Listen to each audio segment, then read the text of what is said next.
2019년도 1월 첫째 주를 믿음 안에서 시작하신 여러분들을 축복하고 환영합니다.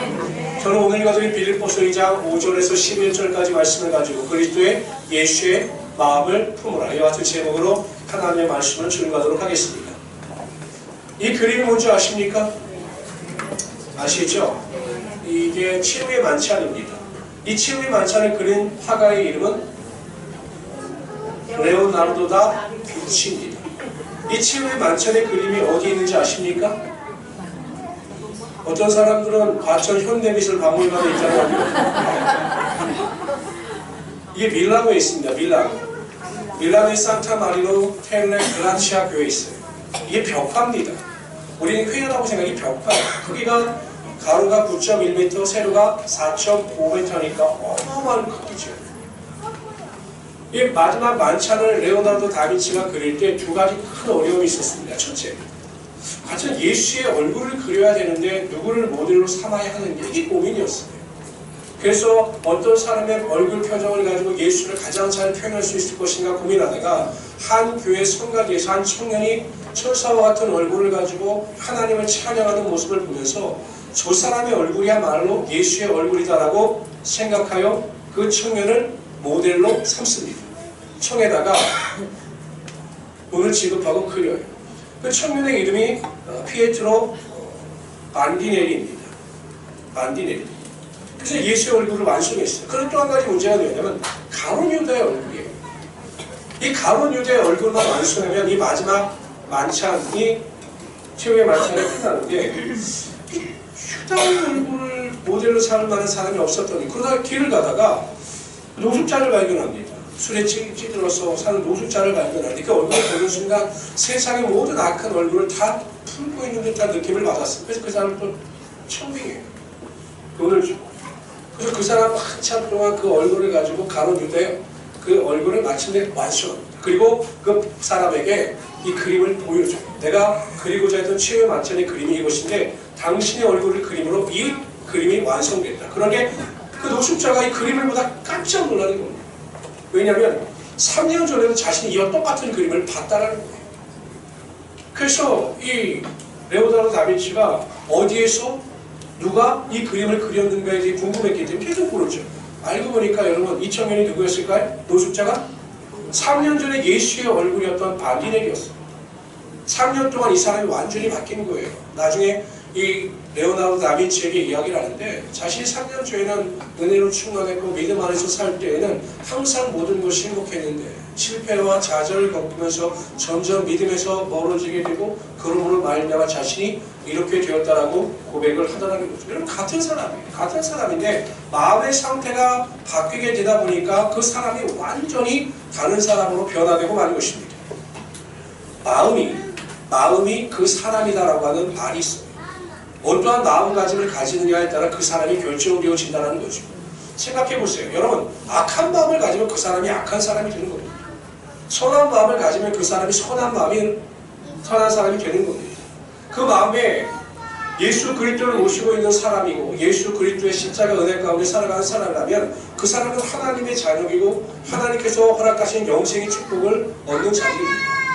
그러나 그 마음에 악함이 있고 사단을 섬기며 살아가는 자들은 사단의 종이고 멸망의 사람이 될 수밖에 없는 것이죠. 사도 바울이 빌립보 교회 이 빌립보서를 기록할 때 빌립보 교회는 완전한 교회였습니다. 굉장히 훌륭한 교회였어요. 그런데 사도 바울이 보기에 한 가지 부족한 점이 있는데 교회 안에 다툼과 분열이 있는 것입니다.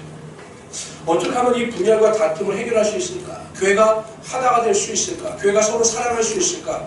고민하고 기도하는 사도 바울은 한 가지 결론을 내립니다. 그것은 곧 그리스도의 예수의 마음을 가지고 살아가면 교회가 하나가 되고 분열과 다툼이 사라질 것이다라고 하는 확신이 들었습니다. 그래서 빌립보서에게 를 통해서 너희가 그리스도의 마음을 닮아가야 한다라고 강조하고 있는 거죠. 제가 2018년 9월달부터 2019년도에는 우리 성도들이 어떠한 믿음의 표대를 향해서 걸어갈 것인가, 우리가 어떠한 목적과 어떠한 그 삶의 신앙의 열매를 위해서 살아갈 것인가 기도하면서 저에게 주신 하나님의 은혜가 이것이었습니다. 우리가 그리스도 예수의 마음을 가지고 살아가게 되면 가정이 살아나고 가정 안에 하나가 일어나고 교회 안에 하나님의 사랑이 분명히 흘러넘치게 될 것이다 라고 하는 그 마음의 은혜와 소원이 있었기 때문에 제가 올해는 그리스도 예수의 마음을 닮아가는 사람이 되자라고 우리 교회의 주제를 정했습니다. 그래서 저는 오늘 시간, 그렇다고 우리가 예수 그리스도의 마음을 닮아가기 위해서 예수님은 어떠한 마음을 가지고 이 세상을 살아가셨는가에 대하여 살피고 함께 은혜를 나누고자 합니다. 핵심은 6절에서 8절이에요. 여기 한 목소리 다 같이 한번 읽어봅시다. 2장 6절에서 8절 읽습니다. 시작. 하나님의 본체시나 하나님과 동등됨을 취할 것으로 여기지 아니하시고 오히려 자기를 비워 사람의 모양으로 나타나셨으며 자기를 낮추시고 죽기까지 복종하셨으니 예수 그리스도는 하나님의 아들이시래요. 곧 하나님이십니다. 근데 그 하나님이 인간의 몸을 입고 이 땅에 오셨습니다. 종의 형체를 가졌다. 종의 모습으로 오셨다. 이렇게 표현하고 있습니다. 예수님의 마음을 한마디로 표현한다면 종의 마음을 가지고 사신 겁니다. 예수님은 첫 번째로 종의 마음을 가지고 사람들을 섬기셨어요.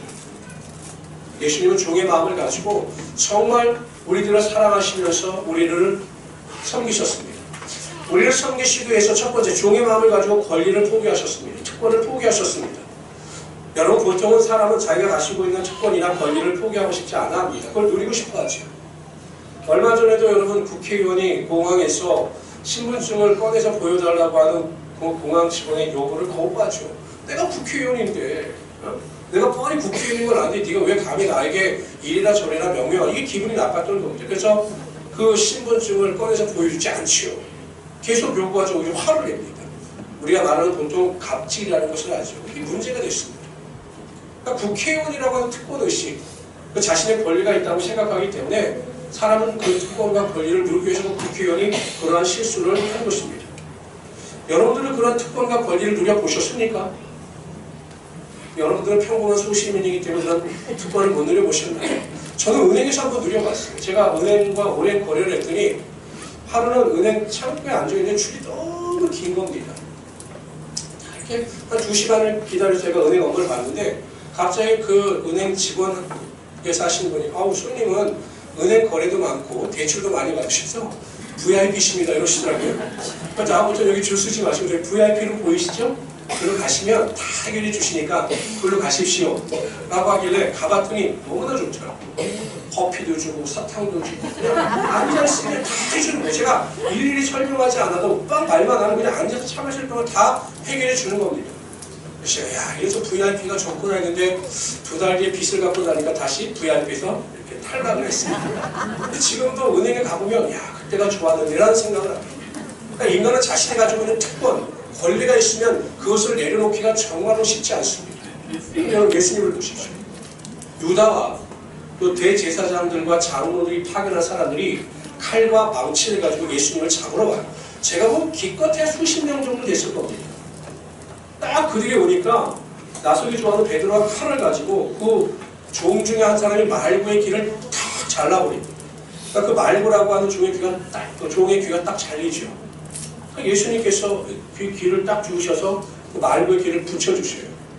그리고 베드로에게 뭐라고 말씀하시냐면 이렇게 말씀하셔요. 내가 아버지께 지금 12군단 보내는 천사를 보내시게 할 수 없는 줄로 생각합니다. 이 말이 베드로야, 내가 하나님의 아들로서 하나님께 기도하면 12군단도 더 되는 천사가 와서 이들을 완전히 멸할 수 있는데 내게 그런 능력이 없다고 네가 생각하느냐 이렇게 물으신 겁니다.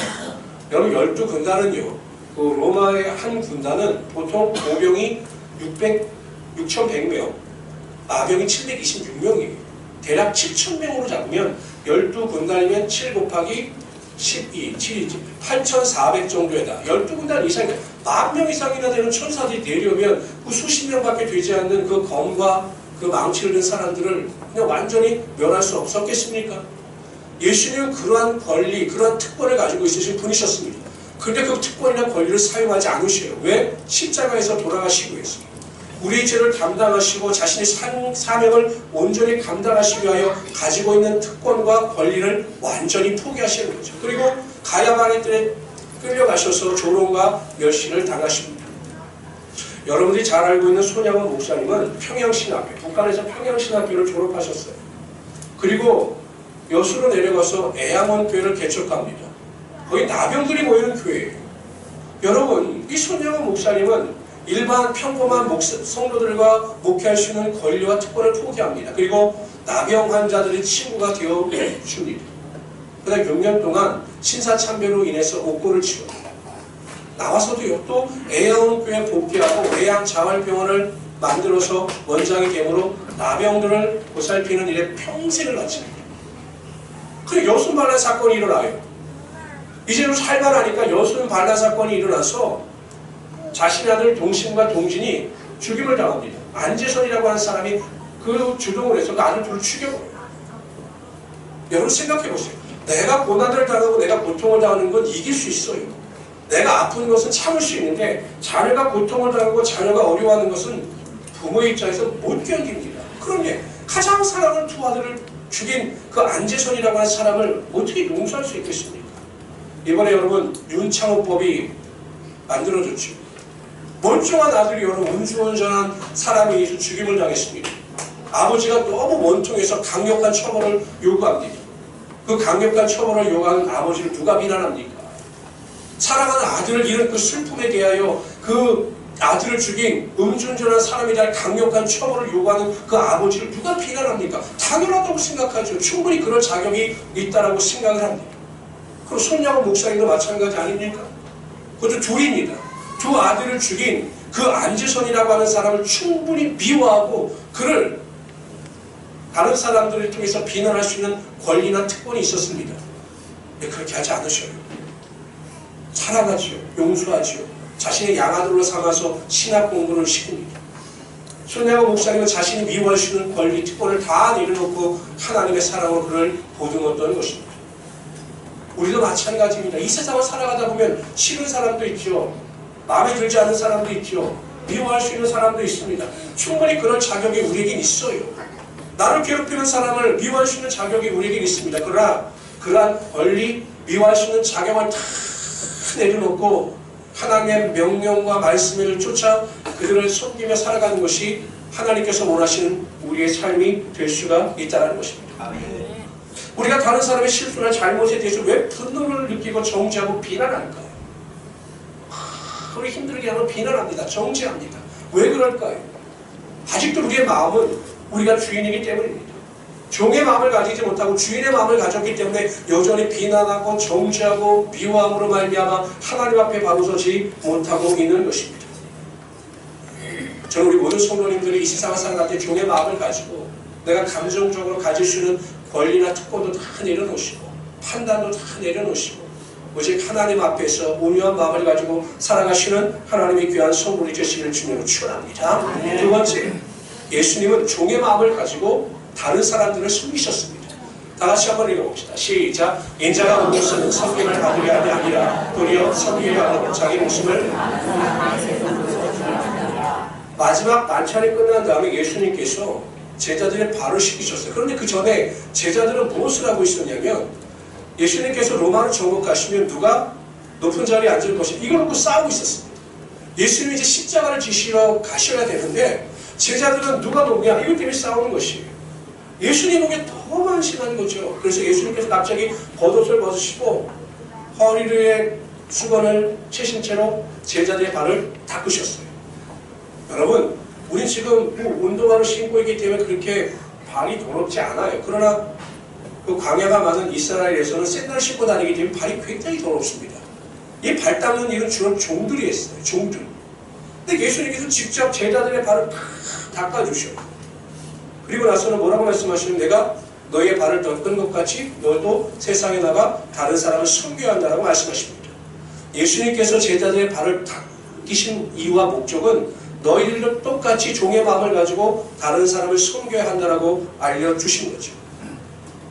제가 식당에 갔습니다. 근데 가보니까 제가 앉은 자리 식탁이 너무 더러워요. 저는 보통 같은 거 제가 그냥 냅킨을 꺼내서 다 닦습니다. 이렇게. 그런데 만약에 제가 너무 더러워서 그 일하시고 이렇게 서빙을 들어주시는 분에게 이모님 여기 식탁이 너무 더러운데 이 식탁을 좀 닦아주시면 안 되겠어요? 라고 요청을 합니다. 그런데 이 이모님이 오셔가지고 갑자기 이 행주를 저에게 딱 던져주면서 식탁에 던져주면서 닦으세요. 그럼 기분이 좋을까요? 이거 닦아달라고 하는데 이거 수건 딱 던지시면서 닦으세요. 그럼 기분이 좋을까요? 거기까지 제가 참아서 이제 깨끗이 닦았습니다. 음식이 나왔습니다. 갑자기 저를 부르는 겁니다. 손님, 네, 음식 갖다 드세요. 저기 저 창고에 나온 음식 갖다 드세요. 라고 음식을 시킨 제가 기분이 좋겠습니까?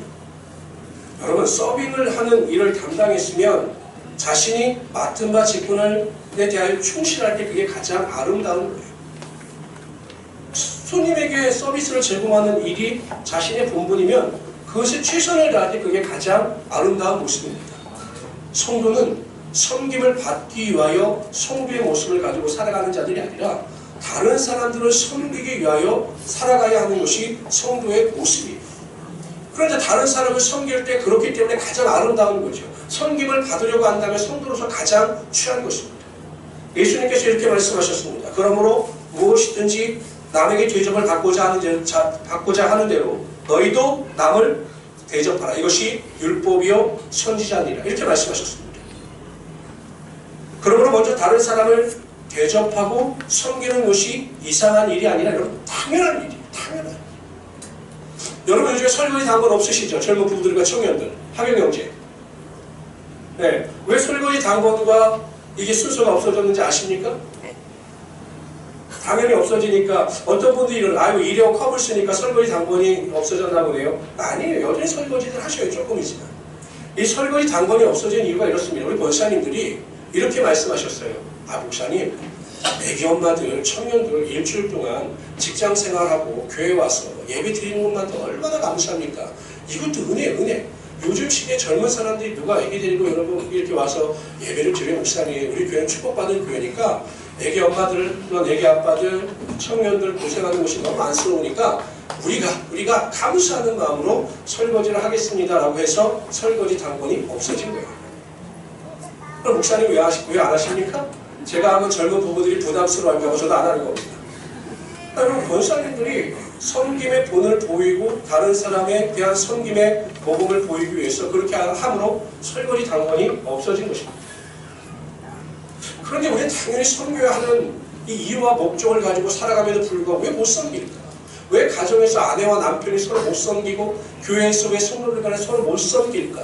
물론 우리 교회는 잘 섬기지만 왜 그럴까를 가만히 생각해보면 가정마다 화합이 되지 못하고 사랑하지 못하고 섬기지 못하는 이유가 무엇일까를 가만히 생각해보면 부부간에 가족간에 주인의 마음을 가지고 살아가기 때문입니다. 성도들 간에 주인의 마음을 가지고 살아가기 때문입니다. 여러분 종은 감히 주인에게 명령을 못합니다. 이래라 저래라 못합니다. 명령하거나 요구하지 못합니다. 종은 오직 주인의 마음을 살피며 주인이 원하는 것을 하고 주인을 기쁘시게 하는 일을 하기 위해서 최선을 다하는 게 종이에요. 주인은 반대죠. 누가 종의 눈치를 봅니까? 그럼 이 로마 시대만 하더라도 종은 생명의 여탈권도 주인에게 있었습니다.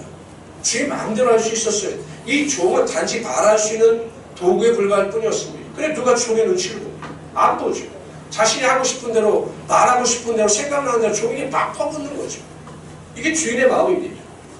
여러분 교회 안에서나 가정 안에서 생각을 해보세요. 종의 마음이 아니라 주인의 마음을 가지고 하고 싶은 말 생각나는 대로 모든 감정의 말을 상대방에게 쏟아놓고 행동한다면 상대방이 얼마나 상처를 받고 고통을 당하겠습니까? 주인의 마음을 가지고 살아가기 때문에 가정이 화합하지 못하고 가정의 고통과 분열이 나타나게 되는 것이죠. 그러나 반대로 종의 마음을 가지고 살아가면 다릅니다. 부부간에 서로 종의 마음을 가지고 상대방을 배려하고 기도하며 온전한 마음을 가지고 살아갈 때 그 가정이 천국이 될 수가 있는 것입니다. 교회도 마찬가지예요. 주인의 마음이 아니라 종의 마음을 가지고 살아갈 때 다른 사람을 더 높이고 섬기며 살아갈 수 있게 되는 것이고 그러한 믿음의 태도 가운데 하나님께서 함께하여 주신 것입니다. 여러분 우리 모든 성도님들은 주인의 마음이 아니라 종의 마음을 가지고 가정을 섬기고 교회를 섬기고 직장에서나 사업장에서나 다른 사람들을 섬기며 살아가시는 하나님의 귀한 성도들 되시기를 주님으로 축원합니다. 그 두 번째로요. 예수님은 종의 마음을 가지고 하나님의 명령에 죽기까지 복종하셨습니다. 예수님을 향한 하나님의 뜻은 분명하셨어요. 예수님께서 십자가에서 돌아가신 것이었어요. 이게 하나님의 뜻이었어요. 근데 예수님께서는 육신을 입고 계셨기 때문에 전 인류의 죄를 담당하시어 십자가에 달려 돌아가시는 일이 너무나 중한 고통이셨음을 아셨습니다. 그래서 마지막 겟세마네 동산에 올라가서 이렇게 기도하십니다. 내 아버지여, 만일 할만하시거든 이 잔을 내게서 지나가게 하옵소서. 이 기도를 계속 반복해서 하셨을 거예요. 하나님, 이 십자가의 고난이 제게는 너무 중한 고난입니다. 이 잔을 내게서 옮기시거나 이 잔이 지나가게 하옵소서라고 간절히 오랫동안 기도하셨습니다. 그런데 기도하면 기도할수록 하나님께서 예수님의 마음에 부어주시는 확신은 그 십자가를 지시는 일이었습니다. 나중에 예수님의 기도가 바뀌죠. 그러나 나의 원대로 마옵시고 아버지의 뜻대로 되기를 원하나이다. 십자가를 지고 십자가의 고난과 죽음이 하나님의 뜻이라면 내가 그 잔을, 고난의 잔을 마시겠습니다 라고 하나님의 말씀에 복종하여 우리의 모든 죄를 담당하시어 십자가에 달려 돌아가십니다. 그래서 성경은 이렇게 말씀하시죠. 다 같이 읽어봅시다. 시작. 그리고 나와 실로아와 디모데로 말미암아 너희 가운데 전파된 하나님의 아들 예수 그리스도는 예하고 아니라함이 되지 아니하였으니 저에게는 예만 되었느니라. 예수님께서는 철저하게 예로 하나님의 말씀에 순종하셨고 그 순종을 통해서 하나님 앞에 더 가까이 나아갈 수 있었던 것입니다. 그런데 여러분 중요한 게 있어요. 우리가 하나님의 말씀에 순종하기 위해서는 하나님의 말씀, 하나님의 음성을 정확히 들어야 합니다. 하나님의 음성, 하나님의 말씀을 듣지 못하면 온전한 순종이 나타나지 않아요. 이런 분들을 자주 봅니다. 남에 대해서는 굉장히 정확한 지적을 해요. 교회는 이렇게 말씀하실 때, 목사님, 그분은 왜 그러세요? 그분은 왜 그러세요? 아주 정확합니다. 제가 보기엔 정확해요. 근데 문제는 본인은 전혀 그렇지 않다는 거예요. 본인은 전혀 말씀대로 살고 있지 않으면서 다른 사람들이 말씀대로 살고 있지 못하는 것에 대해서는 정확합니다. 이게 율법주의자거든요. 왜 그러느냐? 하나님께서 나에게 들려주시는 그 음성과 하나님의 말씀을 온전히 깨닫지 못하기 때문입니다. 우리가 많이 들었던 이야기 중에 가데스 바네아 이야기가 있죠. 이 가데스 바네아라고 하는 지역에서 이스라엘 백성들이 가나안 땅을 정복하기 위해서 12정탐꾼을 파송하죠. 10명 정탐꾼의 이야기와 여호수아 갈렙과 이야기가 달라요. 그래서 이스라엘 백성들이 막 범죄합니다. 원망하고 불평하고 막 우리가 가나안 땅으로 돌아가자 이야기합니다. 그랬더니 하나님께서 화가 나셔서 너희 말이 내 귀에 들린 대로 내가 그대로 해줄 것이다 라고 선포하신 다음에 여기 있는 모든 자들이 이 광야에서 전부 멸망을 당할 것이다 라고 말씀하셨습니다. 그랬더니 여러분 이스라엘 백성들이 뭐라고 이야기하냐면 우리가 잘못했다. 지금이라도 가나안 땅에 올라가서 우리가 아말렉 싸움과 사람과 전쟁을 해서 그들을 물리치자 하고 올라갑니다. 하나님은 절대로 올라가라고 말씀하지 않으셨어요. 그런데 자신들이 멋져보니까 그냥 올라가서 싸우자고 올라갑니다. 원래 가나안 땅의 정복은 하나님의 뜻이었지만 그때는 아니었어요. 그 순간은 여러분 회개가 필요한 거지 가나안 땅을 정복하는 것이 하나님의 뜻이 아니었습니다. 올라갔다가 완전히 피하고 내려옵니다. 울며 불며 슬퍼하죠. 이와 같은 거예요. 우리의 생각이나 감정대로 움직이지 말아야 한다는 거예요. 우리는 감정이 있고 생각이 있기 때문에 여러분 감정이나 생각대로 움직이는데 절대로 예수 믿는 사람들은 성숙한 성도는 자신의 생각이나 감정대로 움직이고 말하지 말라는 것입니다. 하나님께서 우리에게 음성을 통하여 말씀을 통하여 들려주실 때까지 인내하면서 기다려야 하는 것입니다. 그리고 하나님의 음성과 하나님의 뜻을 알았을 때 그 말씀 가운데 철저히 순종함으로 하나님의 말씀의 역사가 우리의 삶 가운데 분명히 나타나게 하여 주시는 거죠. 아멘. 학생들이 시험을 보면 선생님들은 정답을 알고 있기 때문에 학생들의 성적을 평가합니다. 그렇잖아요. 선생님들은 정답을 알고 있기 때문에 학생들의 성적을 평가합니다. 아무리 길게 답을 적었어도 정답에서 어긋나면 그거는 틀린 거예요. 마찬가지죠. 우리의 열심과 생각으로 아무리 열심히 살아도 이게 하나님의 말씀이나 뜻에 어긋난 인생이라면 그 인생은 헛수고하는 인생입니다. 그리스도 예수 안에서 하나님의 말씀에 뿌리를 내리고 그 음성을 들으면서 하루하루 살아가는 자들에게 하나님의 크신 은혜와 능력이 나타나게 하여 주시는 것입니다.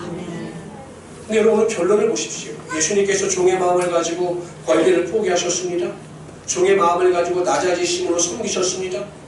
종의 마음을 가지고 하나님의 말씀을 순종하여 십자가에 달려 죽으셨습니다. 여기까지 보면 예수님의 인생은 실패예요. 실패잖아요. 섬기고 헌신했는데 결과는 죽음입니다. 근데 만일 여기서 끝났다면, 성경의 이야기가 여기서 끝났다면 종의 마음으로 살아가는 것이 굉장히 무익한 일이죠. 그러나 여러분 보십시오. 하나님께서 마침내 예수님을 살리셨습니다. 단지 살리셨을 뿐만 아니라 세상의 모든 피조물로 하여금 예수의 이름 앞에 무릎을 꿇게 하시고 예수님께 온전히 영광을 돌리게 하여 주셨습니다. 하나님께서 예수님을 하늘로 올리셔서 하나님 우편에 앉게 하여 주신 거죠. 어떤 성도들은 저에게 이렇게 이야기를 합니다. 저도 경험하는 일이죠. 세상은 그래요. 저도 살아보면 그렇습니다. 어디 가서 제가 무슨 물건을 사거나 무슨 일을 할 때 목사라고 그러면 막 사람들이 저를 무시합니다. 목사라고 그러면 천사로 아는지 막 뭐라 그러고 제가 말을 조금만 실수하면 목사가 말이야 이렇게 이야기합니다. 저는 아무것도 잘못한 게 없는데 그냥 목사라고 그러는 사람들이 이상하게 생각하고 막 그래요. 근데 여러분도 마찬가지죠. 목사님, 종의 마음을 가지고 착하고 선하게 살면 세상이 저를 인정해 주는 것이 아니라 저를 무시해요. 저를 자꾸 밟으려고 하고 저를 정말로 무시합니다. 종의 마음으로 사는 게 너무 힘들어요, 목사님. 맞아요, 힘들어요. 종의 마음으로 사는 게 힘이 듭니다. 그럼 성경을 보세요. 종의 마음으로 살아갔는데 결론이 패배입니까? 좌절입니까? 실패입니까? 아니에요, 승리입니다. 반드시 여러분들이 하나님의 말씀대로 종의 마음을 가지고 권리를 포기하고 또한 종의 마음을 가지고 다른 사람들을 섬기고 종의 마음을 가지고 하나님의 말씀에 순종하게 되면 여러분들이 할 수 있는 것보다 더 큰 은혜와 능력으로 여러분의 삶을 하나님께서 분명히 채워주시고 승리케 하여 주실 것입니다. 저는 우리 모든 성도님들이 이러한 승리를 맛보며 살아가시길 바랍니다. 그러나 우리가 이 땅을 살아가는 동안 종의 마음을 가지고 섬기고 복종하며 살아가는 이 땅의 순간이 결코 승리가 나타나지 않는다 할지라도 여전히 종의 마음을 가지고 살아가는데 고난과 환난이 다가오고 많은 사람들의 조롱과 멸시가 있다 할지라도 우리가 마지막 육신의 장막을 벗고 하나님 나라에 들어가는 순간 여러분들이 살았던 그 종의 삶의 흔적이 하나님 나라의 상급으로 반드시 쌓여있음을 보게 될 것입니다. 이 땅에서 그걸 볼 수가 없어요. 하나님 말씀대로 살았더니 오히려 너무 궁핍합니다. 너무 어려워요. 너무 힘이 들어요. 다른 사람들은 내 삶을 인정하지 않아요. 그런데 하나님 나라에 들어가 봤더니 하나님께서 그 모든 것을 기억하시고 하나님 나라에 반드시 상급으로 쌓여게 하여 주셨음을 보게 될 것입니다. 저는 우리 모든 성도님들이 2019년 한 해 동안은 종의 마음을 가지고 살아가시길 바랍니다. 요 안에서 종의 마음을 가지고 살아가세요. 종의 마음을 가지고 살아가면 절대 판단하거나 정죄하지 않아요. 절대 정죄하거나 판단하지 않아요. 여러분, 저도 목사이기 때문에 새벽 예배 때마다 나와 기도하는 기도의 내용이 있어요. 그 기도의 내용이 뭔지 아십니까? 전 딴 기도보다 매일 하는 기도가 이거예요. 하나님, 저는 하나님께서 부르신 하나님의 종입니다. 절대로 성도들을 판단하지 않도록 도와주십시오. 그들의 행동이나 말이나 모든 모습을 가지고 절대 제 인간적인 개인 생각과 감정을 가지고 판단하지 않도록 도와주십시오. 그래서 누구를 더 사랑한다거나 누구를 더 좋아한다거나 이러한 마음이 들지 않도록 하나님 제 마음의 평전과 제 마음의 평안을 주십시오라고 매일 기도합니다. 생각해보세요. 여러분, 목사가 그런 마음을 가지고 누가 좋고 누가 싶어 막 이래서 얼굴에 그 표정이 나타나고 그런다면 양들이 얼마나 상처를 받겠습니까? 그래서 제가 항상 그렇게 기도합니다. 저도 우리 모든 성도님들이 그러한 마음을 가지고 살아가시길 바랍니다. 하나님, 제가 종의 마음을 가지고 정말 내 남편이나 내 아내나 내 자녀들을 섬기면서 살아가겠습니다. 내가 죽게 하듯 내 가족과 내 아내와 내 남편과 직장 동료들을 섬기겠습니다. 하나님, 내가 주의 심정을 가지고 하나님의 말씀에 순종하여 내 감정과 내 이해에 어긋난다 할지라도 철저히 순종하며 살아가겠습니다. 하나님, 입술이 아니라 마음으로 살게 하여 주시고 판단이 아니라 궁일함을 가지고 살아가게 하여 주십시오. 이러한 기도를 가지고 온 2019년 한 해 동안 승리하며 살아가시는 하나님의 귀한 성도님 되시기를 주님의 이름으로 축원합니다. 기도합시다.